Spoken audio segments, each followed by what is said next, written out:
വൃന്ദാവന നികുഞ്ചങ്ങളില്ലാതെ നീ ചന്ദനം പോൽ മാറിലെയുന്നു. നിന്റെ മന്ദസ്മിതത്തിൽ ഞാൻ കുളിരുന്നു. പറയരുതേ രാധയറിയരുതേ,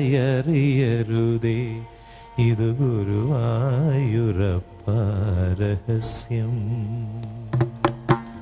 രാധ തൻ പ്രേമത്തോടാണോ കൃഷ്ണ ഞാൻ പാടും ഗീതത്തോടാണോ? കൊട്ടുമില്ല കുടവുമില്ല,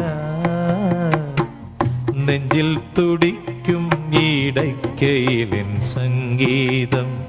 പഞ്ചാഗ്നി പോൽ ജ്വലിക്കും